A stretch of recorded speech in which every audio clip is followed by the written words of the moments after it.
صورة مبهرة ولبس فخم يخطف العين، بس للأسف الموسيقى ما كانتش ألطف حاجة بالنسبة لنا كمصريين، وإخراج ممكن تقول عليه غريب. صور باينة إنها متاخدة من شارتر ستوك، وحفلة مش مفهومة أصلا هي موجهة للعرب ولا للأجانب ولا لمين بالظبط. وإيه علاقة تركي آل الشيخ بالحفل وإزاي حاول يحاربه؟ الكل يا صديقي كان مترقب افتتاح المتحف المصري الكبير، والمصريين خصوصا كانت توقعاتهم في السماء بعد الجمال والإبداع اللي شافوه في موكب المومياوات الملكية. الحفلة فعلا كانت فيها فخامة وتكلفة واضحة جدا، بس السؤال اللي الكل بيسأله دلوقتي ليه الجمهور طلع مش مبسوط أكتر حاجة؟ كتير من الناس قالوا إن الموسيقى كانت قوية جدا، وبدل ما يبقى الاحتفال في جو راقي وثقافي اتحول لحاجة صاخبة ومشتتة بشكل مش مناسب لمكان تاريخي زي ده. الصوت العالي خلى الناس تتشتت بدل ما تندمج، وبدل ما العيون تسرح في عظمة الآثار والمعروضات بقت كل الأنظار رايحة على الاستعراض والموسيقى. الغريب إن المتحف مليان كنوز وتفاصيل تبهر أي حد، مش محتاج موسيقى تسرق التركيز، لكن محتاج موسيقى تكمل المشهد وتدعم الجو مش تهيمن عليه. وفي ناس تانية قالت إن موسيقى الحفل كان ناقصها الهارب، اللي هي أساسا من أهم الآلات في الموسيقى الكلاسيكية المصرية، بس المرة دي محدش حس بيها ولا حتى كان ليها ظهور حقيقي، كانت باينة كده في الخلفية وخلاص. الموسيقى نفسها كان طابعها غربي ما فيهاش روح ولا سابت أثر في ودنه ولا في قلب المشاهد، يعني بالعربي كده عدت ومحدش افتكرها. مش زي لما سمعنا أميرة سالم في موكب المومياوات اللي وقتها كل الناس قالت دي موسيقى تليق بتاريخ مصر، كانت قوية مؤثرة وتحفر في الذاكرة فعلا. وطبعا الموضوع ما عداش على المصريين كده، الناس نزلت تريقة على السوشيال ميديا كالعادة، بوستات ضحك وهزار، لان احنا معروفين حتى في الزعل بنضحك على نفسنا. تلاقي واحد منزل صورة لابو الهول وكاتب عليها يا ريت وداني اللي وقعت مش مناخيري، وواحد تاني حاطط قطن في ودانه قاعد يتفرج على الحفل وكاتب وداني في ده مصر. يعني المصريين كالعادة حتى النقد عندهم بطعم الضحك. بس برغم كل الانتقادات والتحفظات اللي ظهرت ما نقدرش ننكر إن الحفل كان منظم ومبهر فعلا، بس في نفس الوقت كان أقل بكتير من قيمة الحدث نفسه. الافتتاح ده المفروض يكون أعظم من كده ويليق بتاريخ مصر وحضارتها اللي بتخلي العالم كله يقف احتراما ليها. فين اللمسة المصرية؟ فين الإبهار اللي العالم كله كان مستنيه؟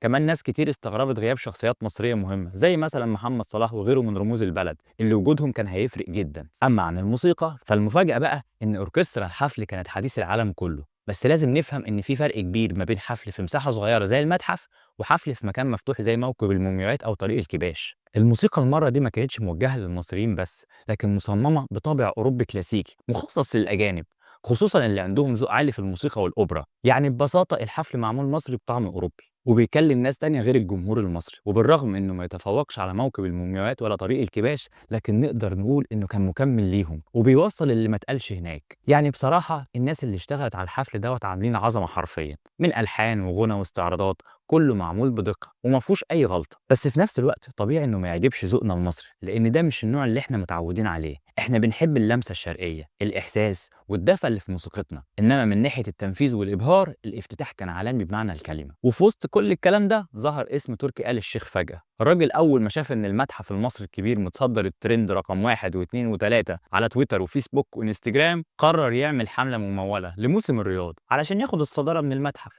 بس المفاجأة إن تويتر نفسه كتب جنب الهاشتاج كلمة ممول، وبقت فضيحة والناس كلها عرفت إن الترند ده مش طبيعي، ده مدفوع علشان يخطف الأضواء من الحدث المصري العظيم. وعشان كده نقول له بمنتهى البساطة العب غيرها يا تركي، كان غيرك أشطر. وطبعا زي ما اتكلمنا عن سلبيات المتحف من العدل برضو إننا نذكر الإيجابيات، ومن أبرز الحاجات الجميلة فعلا كانت إضاءة المسلات المصرية المنتشرة في أنحاء العالم. اللفتة دي كانت عبقرية ومبهرة جدا خصوصا قدام رؤساء ووفود الدول الأجنبية اللي حضروا، حركة ذكية ومحسوبة صح جدا ورسالة قوية جدا بتقول مصر موجودة في كل مكان بتاريخها وحضارتها، كأنها بتقول للعالم كله تاريخنا عندكم وبتتباهوا بيه، آثارنا مالية الدنيا كلها وتاريخنا محفور في كل ركن، هاتوا بقى الآثار اللي سارقينها. ومن أروع اللقطات اللي ظهرت فعلا كانت بعد 103 سنة من التعتيم أخيرا مصر بتكشف الحقيقة للعالم كله، والحقيقة ديت بتقول إن الطفل المصري حسين عبد الرسول هو اللي اكتشف مقبرة الملك توت عنخ آمون، مش البريطاني هاورد كارتر زي ما كتبوا لنا في كتب التاريخ. الطفل حسين من الأقصر بسيط ومخلص جدا في شغله، كان ماسك جرة مية وقعت منه وعملت صوت صدى اللي لاحظه كارتر وقرر يحفر باليد، ولما حفر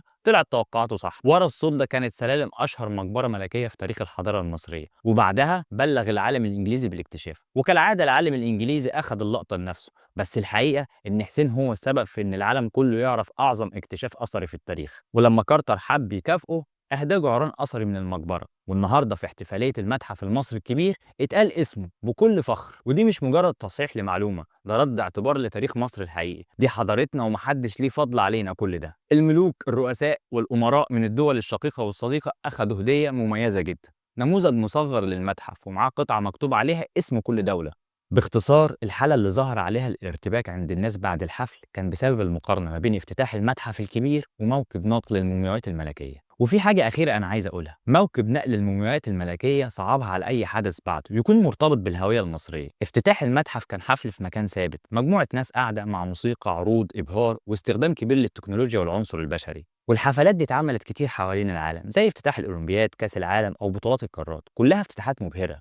والحقيقة إن افتتاح المتحف كان أوبرالي مشرف بعيد عن الصخب والدوشة، لكن موكب نقل المومياوات كان أعمق بكتير. طريق كامل مضاء بمصابيح في إيدين شبان مصريين، فرسان وعجلات حربية، توابيت ملكية بتفاصيل ساحرة. والموكب كان بيعدي في شوارع مصر علشان الناس تشوف أجدادها. موكب ملكي يتحرك فيه أجساد أعظم حكام مصر على مر العصور، والرئيس المصري كان موجود لاستقبالهم كرسالة تاريخنا مستمر ما بين الماضي والحاضر والمستقبل. علشان كده معظم الموكب اتنقل بالتصوير مش بالجلسة قدام المتحف، وده اللي خلاك تحط فقرة لمنير متصورة مسبقا مع إخراج وموسيقى عالمية. حتى عربيات التوابيت لوحدها كانت قصة وحكاية تحكى. اللي ما حضرش الموكب هيبقى مبسوط بافتتاح المتحف، بس اللي حضر الاتنين هيكون محبط شوية بعد افتتاح المتحف، لأنه طبيعي هيقارنه بالموكب. بصراحة موكب نقل المومياوات صعب على كل اللي هيجي بعده. وفي النهاية أنا فخور ومنبهر باللي بتقدمه بلادي للعالم كله من تحف فنية وإبداعات تليق بمكانتها العالمية. الموضوع عامل بالظبط زي محمد صلاح، صعبها على كل اللي جاي بعده. ما كانش حد متخيل اللي بيعمله لاعب مصري زي مرموش حاليا،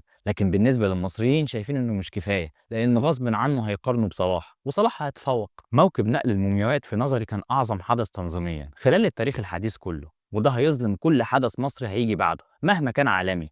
انت متخيل انت حاليا ممكن تكون معترض على حفل بالقيمة دي وبالأسماء اللي كانت موجودة، وده لأنك شايف إن مصر تستحق الأفضل والأفضل. متخيل انت وصلت لفين؟ مساء الفل يا ابن بلدي. عاشت مصر حرة، تعلم، تبني وتعمر، وبتوصل التاريخ بالحاضر والمستقبل. تحيا مصر، تحيا مصر، تحيا مصر. سلام.